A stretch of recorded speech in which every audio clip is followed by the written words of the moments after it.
I'm Rob Dyer. I'm the Cockle officer with Natural Resources Wales on the River Dee. So a cockle is a shellfish that lives out in the sand in the river here. They start off really small, sort of microscopic, so you barely see them, and they grow up to the size of maybe a really big one would be the size of a golf ball. They live about 3 or 4 years, maybe longer, but they get eaten by the birds, they get caught by the fishermen, so probably 3 or 4 years is a pretty good estimate for a cockle's lifespan. Today we're out on the West Kirby bed on the English side of the River Dee. This is quite a large bed, and historically we've seen quite a lot of fishing activity here.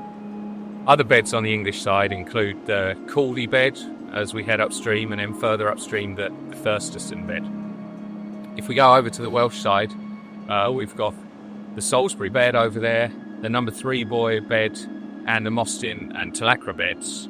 And then right out in the middle of the estuary, we've got the Mostyn Deep and the Salisbury Middle beds, which have been very productive over the last 3 years. So we're conducting one of our spring stock surveys today, which involves us walking around on the river, and we've got set survey points that we look at every year, and we can count how many cockles there are at each survey point, and that allows us to calculate how many cockles there are across the whole estuary. When we survey, we use a 30 centimetre by 30 centimetre quadrat, and we push that down into the sand, and we take out everything that's inside that quadrat with a rake. We'll go down about 5 centimetres because that's as deep as the cockles will live. They can burrow down into the sand a little bit and then come back to the surface to feed. Everything that's inside that quadrat, we put into a sieve, and we sieve out all of the sand or the mud that's there. And what we're left with is the cockles that are in that sample. We bag that sample up and take it back to our office where we do all our processing. We count all the cockles, we age them all from the growth rings that you can see on the shells, and then we weigh them, and in some cases we measure them. And this allows us to calculate how many cockles there are across the whole river and how much weight we have of cockles, which is the important bit for when we're setting a quota for the fishermen. The River Dee is a protected area for various designations. There's a number of bird species that spend the winters here, and they're really important populations of birds, like the oyster catcher. The oyster catcher's favourite food be cockles, which is why it's so important that there are lots of cockles here in the river to feed the oyster catchers through the winter. So when we set the quota for the fishermen and how much cockle they can take each year, we use a bird food model to make sure that we are leaving enough cockle for the birds to eat.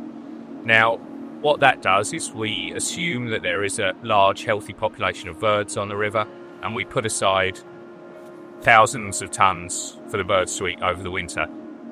As well as the birds that like to eat the cockles, people like eating cockles as well. And on the Dee, we have 54 fishermen who spend 6 months every year coming out and fishing for cockles. Now, last year, the fishermen took 2,500 tonnes of cockles.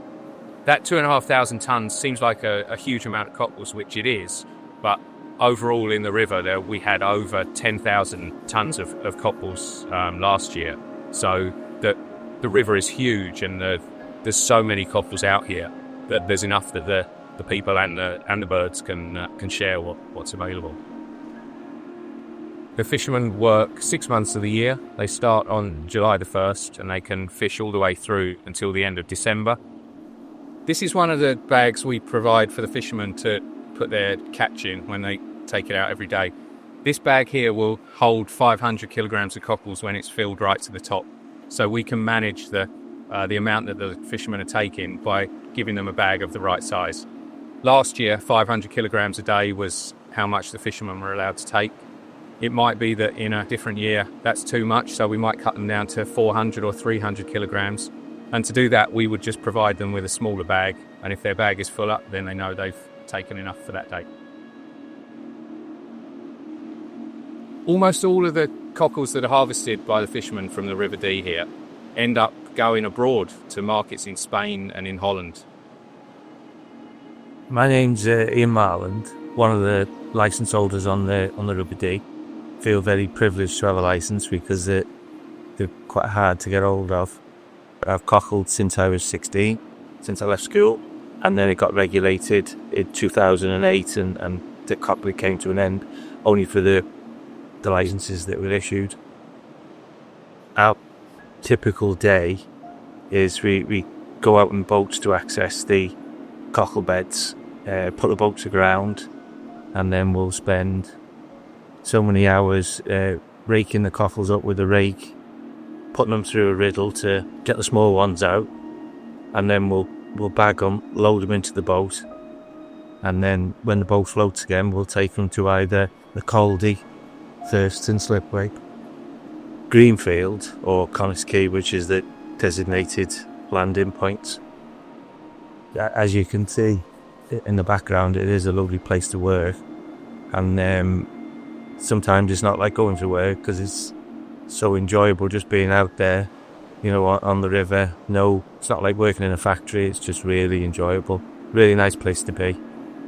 Yeah, love it.